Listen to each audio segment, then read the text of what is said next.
In the heart of Calabar City lies a school hidden by secrets, shadows, and silence. Saint Agnes Memorial Academy, a prestigious all-girls boarding school, is known for its discipline, its order, and its locked gates. Once the term begins, no girl leaves, not for sickness, not for holidays, not even for death.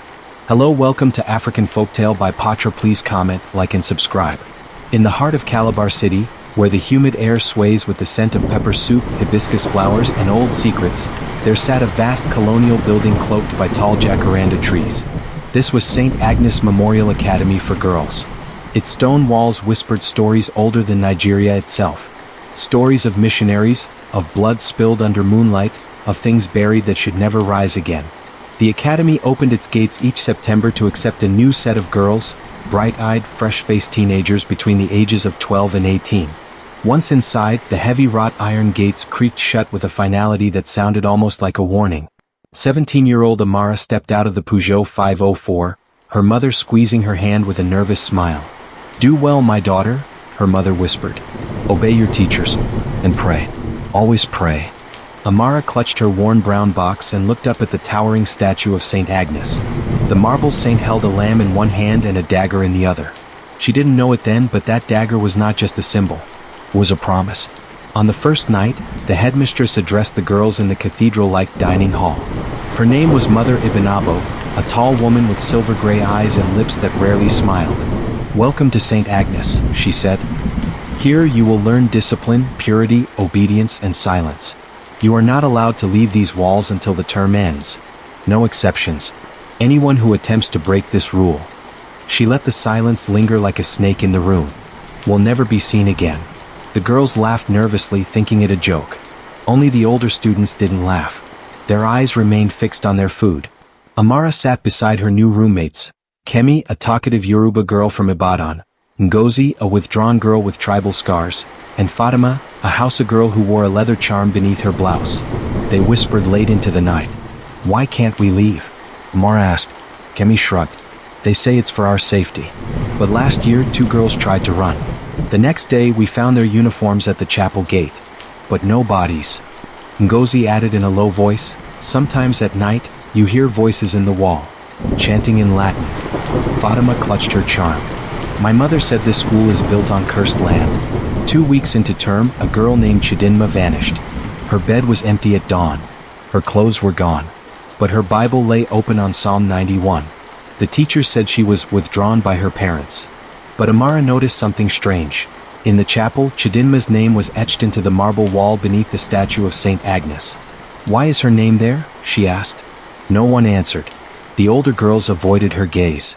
The younger ones started crying at night. The school nurse handed out sleeping pills like candy. Don't forget to hit the subscribe button. Like, comment, and subscribe for more stories. One night, after lights out, Amara heard chanting. She followed the sound down the hallway and stumbled upon a hidden passage near the chapel. Behind an old bookshelf, she found a narrow door, carved with symbols that looked Igbo but twisted wrong. Fatima caught her. "Don't go in there," she whispered. "That's the room of silence. They say the founder's daughter was buried alive there, and her spirit still sings." But Amara was no longer afraid. She was angry. Angry that the school was hiding something. Angry that no one questioned it. The next day, she convinced Kemi, Ngozi, and Fatima to help her uncover the truth. They began investigating. In the school archives, a dusty basement filled with cobwebs and forgotten prayers, they found old records. Saint Agnes wasn't just a missionary. She was also a priestess. Before the British came, she was known as Eneni Agbara, Mother of Spirits. She took in girls from all over the region, training them to be spiritual vessels. The girls were never meant to leave. During colonial rule, the missionaries took over the compound, turning it into a Christian school. But the rituals never stopped. They just changed form. Every 7 years, 7 girls were chosen. 7 offerings. Amara checked the calendar. This was the 7th year. Amara realized they had only days before the next selection. They tried contacting the outside world, but their letters disappeared. Their phones had no signal. The landline in the office was fake. They planned an escape through the old tunnel system beneath the chapel, once used by traders during the slave era. On the night of their escape, they were caught. Mother Ibinabo stood in the shadows. "You shouldn't have looked," she said. "But perhaps, you are worthy to see the truth." The girls were drugged and taken to the underground shrine. The walls pulsed with ancient power. Voices filled the air.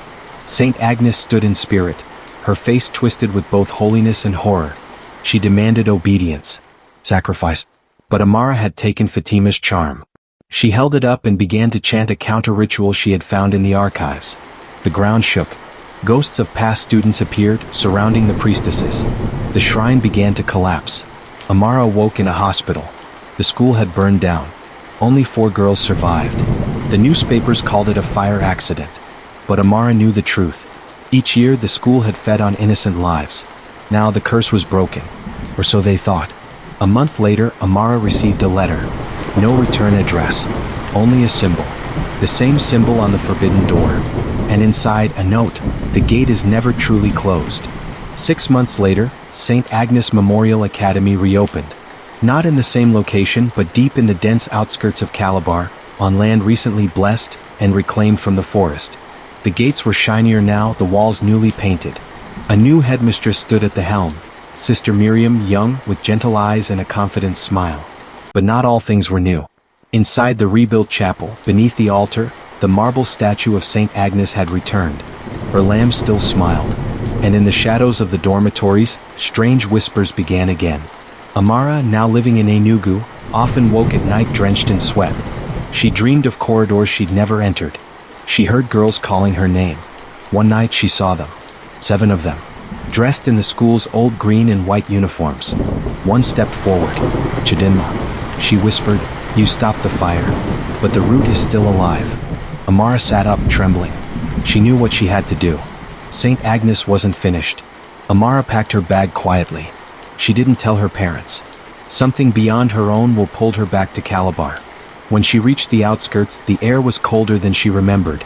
The forest, once green and vibrant, now appeared dry and brittle. Birds no longer sang. A taxi dropped her off at the old signpost. "No further," the driver said. "This place, it's not right."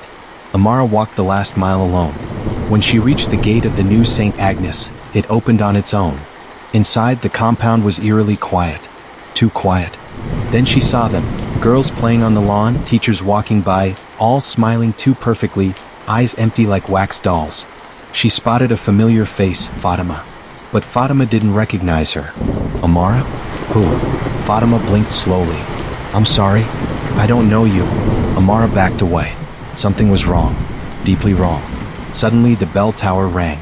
3 slow tolls. The air shifted. The statue of Saint Agnes turned its head and whispered her name. "Amara."